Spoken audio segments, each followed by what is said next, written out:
Halo teman-teman, selamat pagi. Kali ini 22 Podcast akan membahas beberapa hal yang menurut 22 Podcast menarik pada komik One Piece di chapter 976.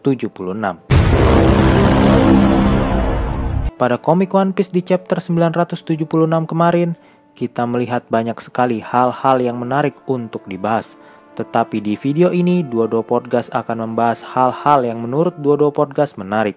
Langsung saja kita mulai dari yang pertama, yaitu reaksi para samurai Nine Red Scabbard kepada Kinemon. Pada chapter sebelumnya kita mengetahui bahwa Kinemon melakukan siasat yang sangat cerdas untuk memancing mata-mata atau pengkhianat di antara para Nine Red Scabbard untuk menunjukkan jati dirinya. Siasat tersebut adalah mengubah lokasi pertemuan untuk berkumpul dari pelabuhan Tokage menjadi pelabuhan Hato. Tentu saja rencana ini sama sekali tidak diketahui oleh pihak musuh, karena Kurozomi Kanjuro salah menafsirkan informasi kepada Kurozomi Orochi tentang lokasi pertemuan tersebut.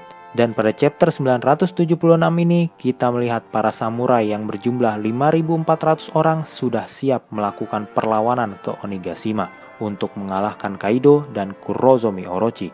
Belum jelas apakah ini memang rencana Kinemon yang sangat cerdas atau hanya kebetulan semata. Tetapi apabila dilihat dari reaksi para rekan-rekan sesama Nine Red Scabbard lainnya, sepertinya itu semua hanyalah kebetulan atau bisa dibilang keberuntungan semata. Dan pada chapter sebelumnya, tepatnya pada komik One Piece di chapter 975, para samurai yang akan melakukan perlawanan untuk mengalahkan Kaido dan Kurozomi Orochi menganggap Kinemon sebagai seorang pemimpin mereka. Tentu ini bukanlah hal aneh, karena Kinemon merupakan orang pertama yang mengabdikan dirinya sebagai pelayan Oden Kozuki. Setelah itu pada komik One Piece di chapter 976 ini, lagi-lagi kita diperlihatkan gambar yang sangat bagus dari seorang Kurozomi Kanjuro. Saat itu dia menggambar seekor burung yang sangat bagus dan mampu untuk terbang tinggi. Tidak seperti burung yang pernah digambar sebelumnya di arc Dressrosa. Ketika itu Kanjuro juga menggambar seekor burung, tetapi burung yang digambarnya saat itu seperti kesulitan untuk terbang tinggi. Kinemon juga menyatakan bahwa saat Kanjuro masih bersama-sama dengan para Nine Red Scabbard lainnya, yang diberikan Kanjuro hanyalah seekor burung jelek yang sulit untuk terbang. Tidak hanya gambar yang bagus, pada komik One Piece di chapter 976 ini kita juga diperlihatkan sebuah jurus dari Kanjuro yang sama sekali belum pernah dilihat oleh para samurai Nine Red Scabbard lainnya. Itu artinya Kanjuro tidak pernah menggunakan jurus ini selama lebih dari 20 tahun lamanya, atau setidaknya di depan para samurai Nine Red Scabbard. Di chapter kali ini kita juga diperlihatkan keteguhan hati Momonosuke sebagai penerus klan Kozuki, sekaligus calon pemimpin Wano Kuni selanjutnya. Walaupun masih kecil, tetapi sepertinya Momonosuke sudah memiliki tekad yang tidak jauh berbeda dengan sang ayah, Oden Kozuki. Perlu diingat bahwa Momonosuke sudah mampu untuk berkomunikasi dengan Zunisha saat berada di Zou, walaupun sebenarnya dirinya masih kecil. Lalu, apakah saat ini Momonosuke bisa meloloskan diri dari Kanjuro? Hal menarik lainnya adalah reaksi para bajak laut 11 supernova, seperti Trafalgar di Law dan Eustace Captain Kidd.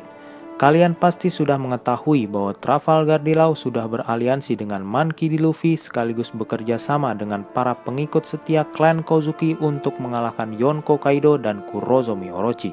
Tetapi pada komik One Piece di chapter 976 ini kita melihat reaksi Trafalgar di Law yang sepertinya tidak terlalu bersahabat dengan para samurai Nine Red Scabbard.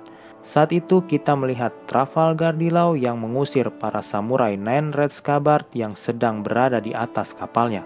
Hal ini wajar karena sebelumnya Trafalgar di Law adalah orang yang dituduh sebagai seorang pengkhianat. Lalu Eustace Captain Kidd yang sepertinya tidak mau kalah dengan topi jerami. Memang sejak pertama kali bertemu dengan Monkey D. Luffy di arc Sambodi Archipelago, Eustace Captain Kidd sepertinya tidak terlalu menyukai Luffy. Bahkan setelah perang puncak di Marineford berakhir, Monkey D. Luffy sempat kembali ke Marineford dan membunyikan Ox Bell. Jelas ini merupakan berita besar. Dan setelah membaca berita itu di koran WE News, lagi-lagi Eustace Captain Kidd terlihat tidak menyukai Monkey D. Luffy. Lalu pada chapter kali ini, lagi-lagi kita melihat sikap Eustace Captain Kidd yang tidak terlalu bersahabat dengan Monkey D. Luffy. Padahal saat ini Eustace Captain Kidd sedang menjalin kerjasama dengan Monkey D. Luffy dan Trafalgar D. Law. Tetapi sepertinya Eustace Captain Kidd tetap tidak menyukai Monkey D. Luffy. Dan Eustace Captain Kidd menganggap Luffy dan Law sebagai rival yang harus disingkirkan sesegera mungkin. Tepatnya setelah tujuannya mengalahkan Kaido tercapai. Ketika itu, Eustace Captain Kidd juga mengatakan pada anak buahnya bahwa semuanya kita tidak boleh tertinggal dari topi jerami.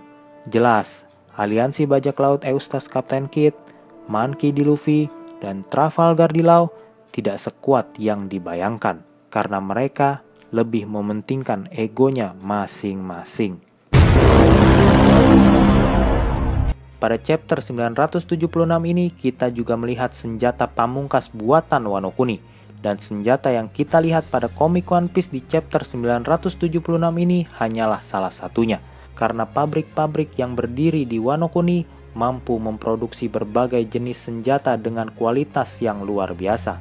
Apabila negeri Free Fence atau White City memiliki barang-barang berbahan Amberlit sebagai bisnis utamanya, maka Wano Kuni memiliki senjata dengan kualitas luar biasa sebagai bisnis utamanya. Dan senjata yang kita lihat pada komik One Piece di chapter 976 kemarin adalah senjata yang sangat luar biasa.